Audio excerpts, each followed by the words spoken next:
Videos 2 and 3 of this series looked at cultures which embraced dogmatic thinking and then disintegrated. In this video we will look at a period in history in which the opposite cultural shift occurred. The Renaissance was a cultural movement in Europe spread across the 14th to the 17th centuries. In particular, we are going to look at the scientific revolution, which occurred during the latter part of the Renaissance. We are also going to briefly look at the Protestant Reformation, which took place during the same period, and had a profound impact upon the relationship between church and state. There were numerous causes that lay behind the Renaissance. I mentioned one of them in my previous video. Medieval Europe captured the Islamic library in Corvador when they recaptured Spain. The library contained many documents by Arab philosophers and scientists, and Arabic translations of the works of the ancient Greek and Roman philosophers. European intellectuals became very interested in the ancient Roman and Greek cultures, and came to hold them in high regard. They recognized that medieval society was nothing more than a pale shadow of the great civilisations that had gone before it. This led to many significant cultural changes, as sections of medieval society began to emulate elements of ancient culture. For example, the pagan cultures of Greece and Rome had placed strong emphasis on individualism, and on enjoying this earthly life.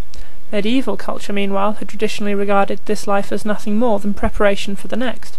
Medieval society consequently had no interest in relieving people's sufferings in this life, or in human rights issues, and was more concerned with rooting out heresy and enforcing church authority. The scholars of the Renaissance embraced the ancient values, and began to focus more on the importance and the value of this earthly life. This was the line of reasoning that led to what we now call humanism. Meanwhile, many people were becoming disillusioned at the rampant corruption within the Roman Catholic Church. Many bishops were exploiting their position to gain riches and luxury. In 1517 this led to the Protestant Reformation. Martin Luther and Ulrich Zwingli began to openly criticise the Roman Catholic Church. They persuaded many people to join their Reformation movement, including local princes and, eventually, kings. This led to an enormous rise in religious violence. The Protestant reformers wanted to reform the Church throughout the whole of Europe. In areas that they controlled, those who would not renounce their loyalty to the Pope were exterminated. The Catholic Church also killed anyone who would not renounce Protestant beliefs. Across Europe, wars broke out between the Protestant and Catholic territories. Religious leaders of this time were still very dogmatic in their thinking, in both Protestant and Catholic circles.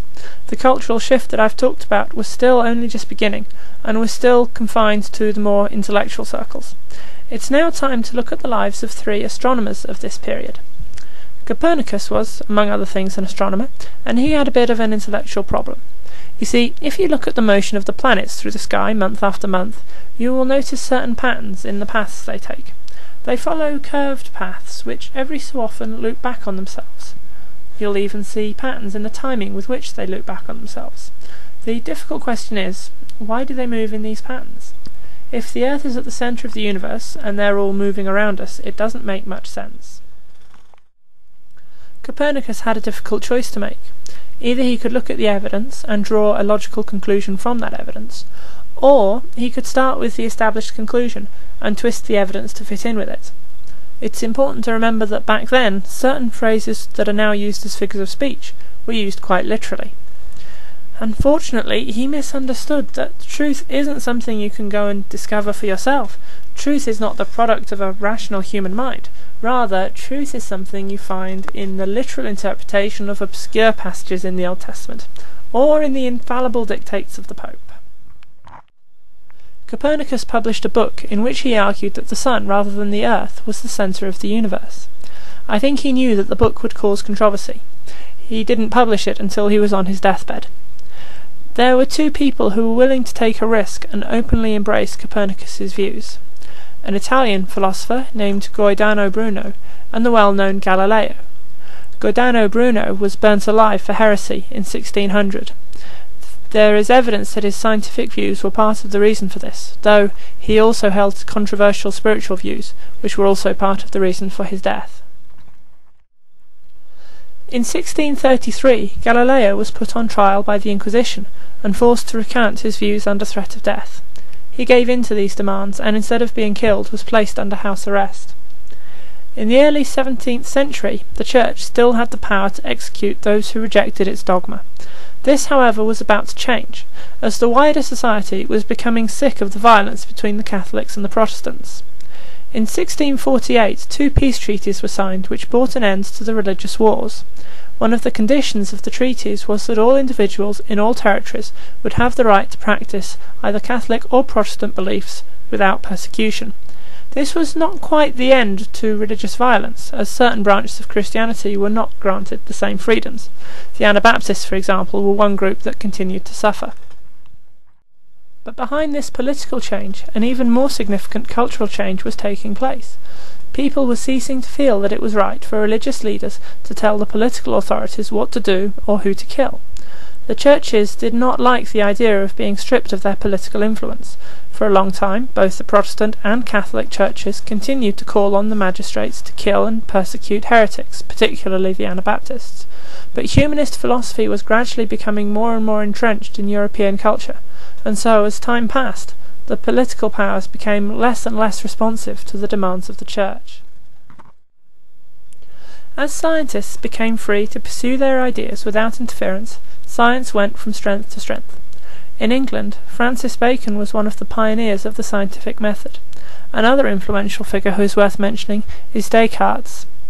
Up until that time, thinkers had often attributed emotions, intelligence, and even goals to nature.